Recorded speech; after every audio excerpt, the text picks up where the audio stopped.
Bonjour à tous et bienvenue dans ce nouveau bilan lecture, donc le bilan de lecture du mois d'octobre.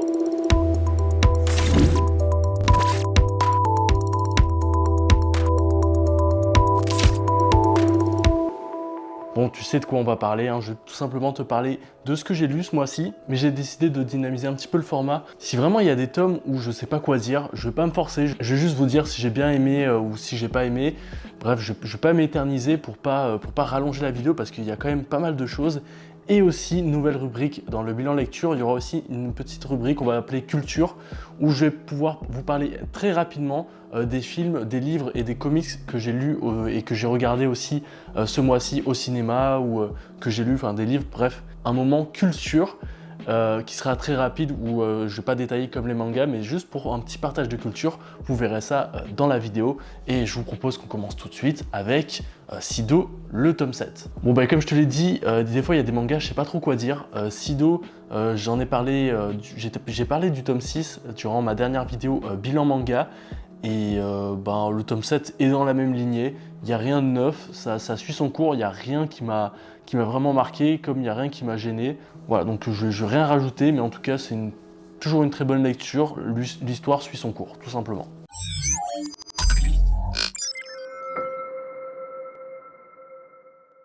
Contrairement à The Killer Inside, donc le tome 5 et le tome 6, donc je suis à jour sur les parutions au Québec, mais je sais que le tome 7 est sorti récemment en France. Donc The Killer Inside, pour moi, c'est l'une de mes plus belles découvertes de cette année.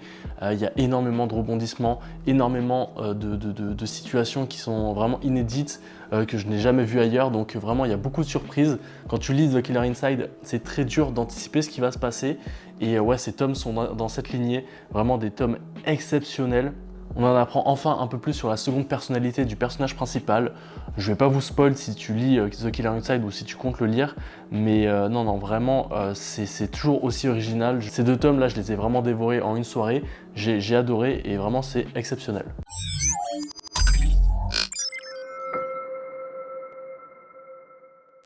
Un petit tome 1, Quand sonne la tempête. Donc ça c'est le tome le plus récent que j'ai lu, je l'ai lu hier soir. C'est tout simplement un polar et vraiment j'ai envie, je vais vous en parler peut-être dans une lecture manga, peut-être en décembre, je crois dans mon planning c'est à peu près ça que j'ai évalué. Donc ce sera sûrement en décembre, mais là, je vais pas vraiment plus te le détailler parce que je trouve que c'est un manga où c'est cool de se lancer sans rien connaître de l'histoire. Comme ça, tu as vraiment la surprise de A à Z. Parce que moi, je connaissais un petit peu le principe de base du manga.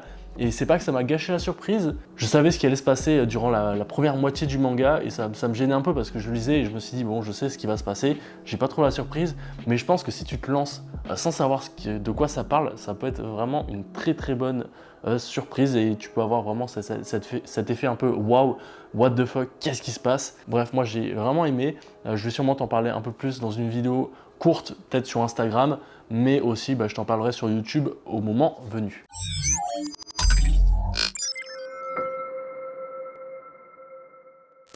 Bon, j'avais dit que j'allais pas le lire, mais Chainsaw Man, le tome 9, j'ai craqué, hein, vraiment, j'adore Chainsaw Man. J'avais dit que j'attendais la sortie des 3 derniers tomes de Chainsaw Man, mais j'ai pas pu attendre. Et en plus, dans les commentaires, quelqu'un m'a dit que ça va, tu peux le lire, ça s'enchaîne bien. Parce que moi, je voulais pas le lire, parce que je trouvais que bon, Chainsaw Man, ça prenait son sens quand tu lisais tout de A à Z, parce que des fois, il y avait des choses que je comprenais pas, etc. Mais en vrai, enfin bref, ce tome-là, je l'ai super bien compris. Mais n'empêche que quand le tome 11, je crois, qui est le dernier tome de la première partie de Chainsaw Man sera sorti, je pense que je me ferai une relecture globale et je vous en ferai une vidéo sûrement parce que c'est un manga exceptionnel qui mérite vraiment vraiment son succès et je pense que l'anime va vraiment mettre en lumière ce manga et même cet auteur qui est Fujimoto qui est exceptionnel.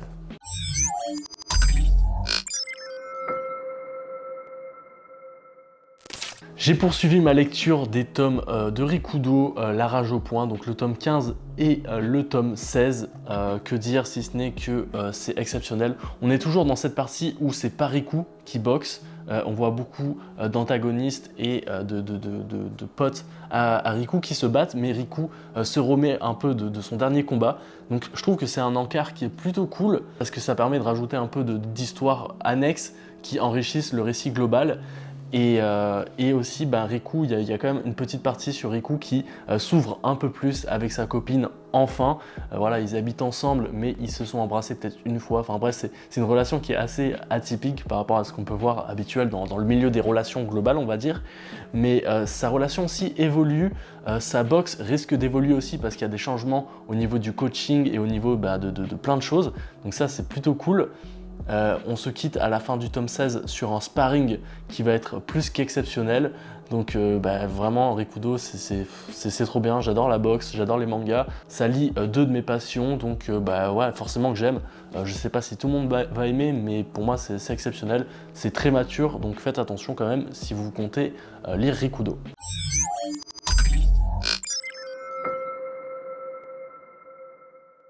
Enfin, j'ai pu continuer les tomes de Valkyrie Apocalypse, donc le tome 4, très dur à trouver au Québec. Donc voilà, je suis content quand même d'avoir trouvé ce petit tome. J'attends quand même de trouver la suite aussi. C'est du très bon, du combat, et vraiment j'ai rien de plus à dire, hein. Le combat, donc c'est avec Poséidon et un ancien samouraï qui a le don d'avoir perdu tous ses combats. Donc c'est assez drôle, mais il est quand même très puissant. Pour la première fois, on peut voir un dieu qui est susceptible de perdre, peut-être, on ne sait pas. Je pense que des 3 premiers combats, ou des 4, je sais plus, je crois que c'est le 3e combat ça. Bref, je suis un petit peu perdu, parce que j'ai vraiment pris du temps à lire entre le 3 et le 4e, il s'est passé sûrement en 3-4 mois. Donc j'ai un peu perdu la temporalité, mais je pense que c'est l'un de mes combats préférés, parce que d'ailleurs j'adore Poséidon dans la mythologie grecque, et lié à un samouraï très badass dont je connaissais pas l'histoire et dont l'histoire est réelle apparemment. Donc c'est plutôt cool. Valkyrie Apocalypse, c'est une très bonne surprise aussi cette année.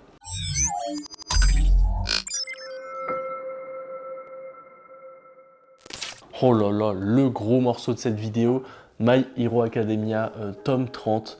J'adore My Hero Academia, c'est exceptionnel ce que je ressens avec ce manga. Je pense que j'aurais eu ça quand j'étais jeune, à la place par exemple de Naruto. Je pense que j'aurais des tatouages My Hero Academia sur le corps, tellement tu peux être passionné de ce manga.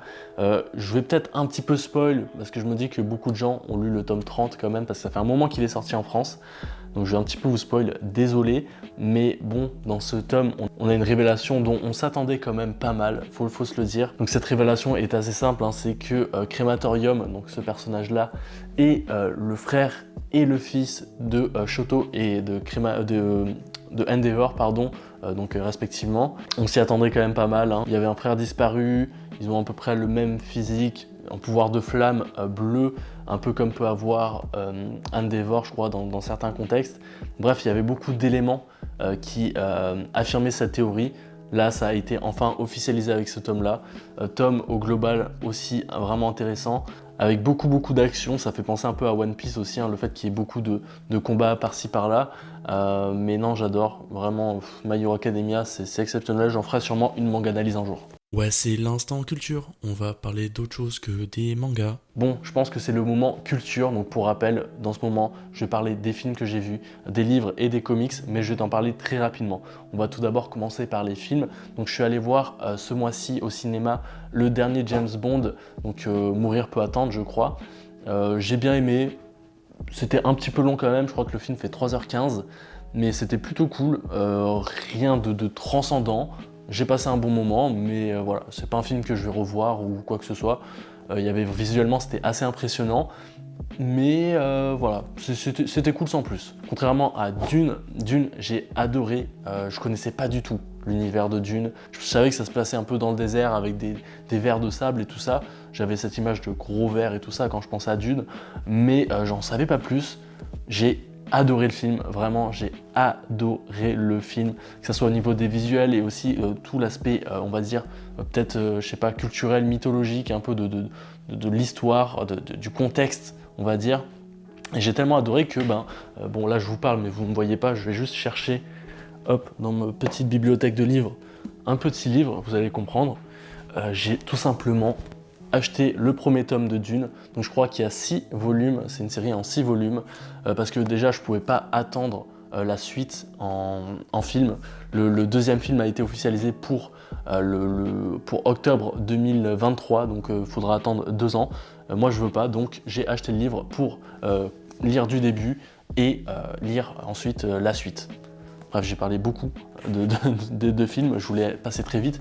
Très rapidement aussi, je me suis remis un peu à la lecture et j'ai lu donc L'Alchimiste de Paulo Coelho. Donc c'est une référence en termes de littérature, ce livre pour beaucoup de personnes. Je l'avais toujours pas lu, c'est un livre avec un très beau message, des messages comme faites de votre passion votre métier par exemple, écoutez les autres, s'ouvrir sur le monde, voilà, plein de beaux messages très positifs. C'est une lecture dont j'ai vraiment kiffé et voilà, je me remets un peu petit à petit à la lecture de romans parce que je pense que ça peut m'apporter beaucoup en termes de contenu et aussi, je sais pas moi, scénaristiquement, etc. Je peux apprendre quand même pas mal de choses. Mais je vais pas plus m'éterniser, j'essaie de faire cette rubrique un peu courte. Donc on passe tout de suite maintenant aux comics. Je poursuis ma lecture de la collection d'été de Urban Comics de cette année, donc avec le volume 3, c'est ça, Batman versus le Pingouin, voilà. Un volume très complet, vraiment sur l'univers de Gotham. On va avoir beaucoup de personnages, Gueule d'Argile, il y a le Pingouin évidemment, il va y avoir aussi Poison Ivy, un petit peu de Catwoman je crois, ou de Batgirl, je sais plus.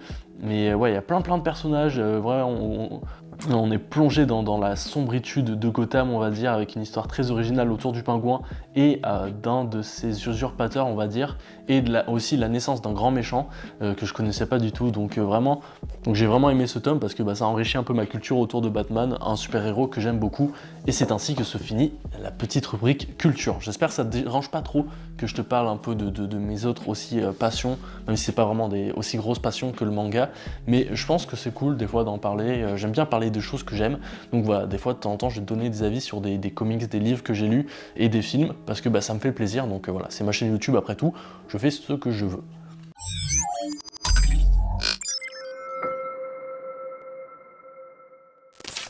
Allez, donc Stone Ocean, le tome 7 et le tome 8, j'ai pas grand chose à dire dessus, si ce n'est que c'est toujours aussi bien et que les dessins sont fantastiques, mais aussi à la fois c'est un peu dur de lire du JoJo des fois. Et je les lis tard le soir et je vous avoue qu'avec une petite lumière tamisée et tout, des fois c'est un petit peu complexe à comprendre l'action, mais voilà, faudrait plus que je les lise le jour pour vraiment profiter des dessins à fond parce qu'ils sont exceptionnels.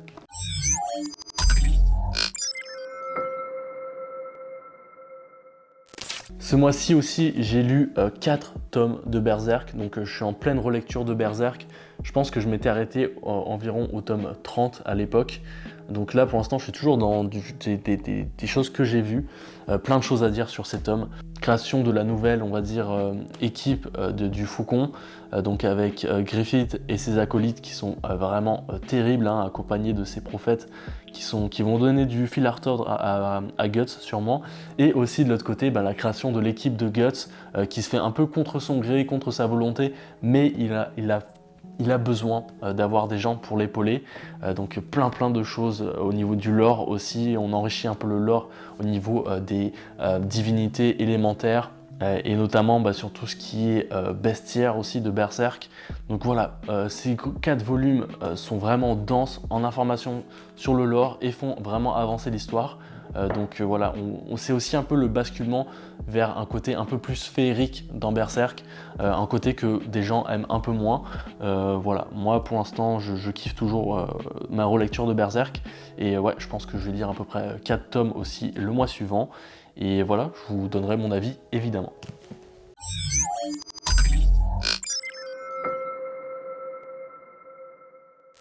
Du Junji Ito, donc j'ai lu La déchéance d'un homme. Pardon, avec la lumière qui s'est un peu estompée, je suis désolé, hein, il y a un petit peu moins de lumière, c'est un peu plus tamisé, désolé pour ça. Donc La déchéance d'un homme de Junji Ito et Sensor, qui est une des œuvres les plus récentes de Junji Ito, si ce n'est la dernière je pense. Donc pour La déchéance d'un homme, j'ai kiffé, je pense que des 2 mangas de Junji Ito que j'ai lu ce mois-ci, c'est l'un de mes préférés. Voilà, un manga très sombre, hein, et notre protagoniste, il prend cher, on va dire, dans ce manga, il y a plein c'est une escalade de situations, de contextes qui font que il a du mal à s'adapter un peu à la vie sociale, ce qui l'emmène à vivre des situations encore plus terribles. Donc ouais, j'ai hâte de lire la suite, je crois que c'est en 3 volumes. J'ai trop envie de lire la suite. Je crois que je te l'ai présenté sur mon Instagram, donc n'hésite pas à t'abonner et suivre mon Instagram si tu veux en savoir plus sur ce manga. Je crois que j'ai fait une vidéo de 1 minute pour te le présenter. Et Sensor, j'ai un peu moins aimé. même si les dessins, je les ai trouvés super beaux, comme c'est très récent comme manga, on sent que, je pense que c'est fait numériquement, je veux pas dire de bêtises ou faire l'expert, mais le dessin est beaucoup plus lisse, beaucoup plus propre, et donc c'est plutôt agréable, et donc il y a vraiment des planches qui sont sublimes. Je pense que c'est fait numériquement parce qu'il y a des planches, je pense que notamment à un moment dans un ciel étoilé, il y a une sorte de forme, etc. C'est forcément fait numériquement. Donc voilà, mais en ce qui concerne l'histoire, elle est bien, mais sans plus. J'en attendais peut-être un peu plus. Non, mais en tout cas, dans ma collection des Junji Ito, il fait plaisir, il est très beau tome. Et merci à Mangetsu d'ailleurs de me l'avoir envoyé, ça fait toujours plaisir.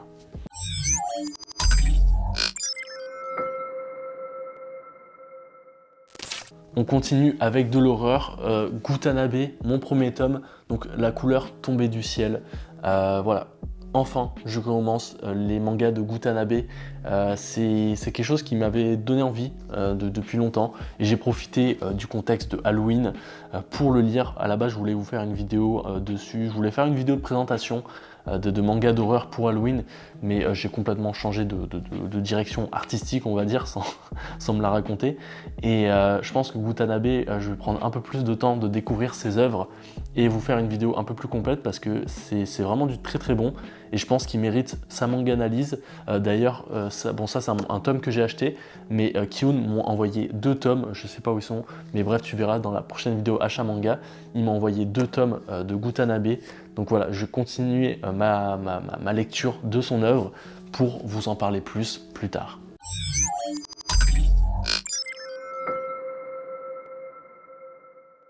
Et on termine avec Panda Detective Agency, donc édité aussi par Mangetsu, mais celui-là je l'ai acheté. Donc ils m'ont envoyé Sensor, mais ce manga-là je l'ai acheté. J'étais plutôt curieux, je voulais faire une petite parenthèse au milieu de tous mes shonen et seinen que je lis, et lire quelque chose d'un peu plus tranche de vie, on va dire. Hein. Je sais pas comment on pourrait qualifier ce manga, mais c'est un peu plus de la tranche de vie, et c'était plutôt sympa, mais ça m'a pas non plus marqué. Je trouve que c'est un très beau tome, visuellement, c'est une belle pièce. Au niveau du contenu, c'est très poétique, il y a des très beaux messages, mais c'est pas quelque chose que je vous conseillerais forcément si tu lis peu de mangas. C'est plus quelque chose comme, tu lis énormément de mangas, tu as envie de lire des choses différentes, peut-être que ce genre de manga est fait pour toi, mais je pense que voilà, si tu as peu de budget, c'est un manga que tu peux passer facilement. C'est pas non plus une énorme claque ou un indispensable dans une mangatech. Bon ben voilà, c'est ainsi que cette vidéo se termine. Bon, désolé pour la lumière, hein, au Canada il commence à faire nuit très tôt, hein, donc voilà, il est à peine 6 heures que je crois que le soleil va tomber, donc désolé s'il y a eu des changements de lumière pendant la vidéo et que là je suis un peu sombre, et j'aime pas trop ça, j'aime bien aussi que les vidéos soient bien éclairées. C'est pas grave, tant pis. En tout cas, merci d'avoir regardé cette vidéo jusqu'à la fin. N'hésite pas à t'abonner si tu kiffes mon travail, hein. Vous êtes à peu près 60% à regarder mes vidéos et à ne pas être abonné, donc c'est pas très cool. Donc n'hésite pas à t'abonner, et moi je te dis tout simplement, passe une excellente soirée, une excellente journée, en fonction de l'heure à laquelle tu regardes cette vidéo, et à la prochaine.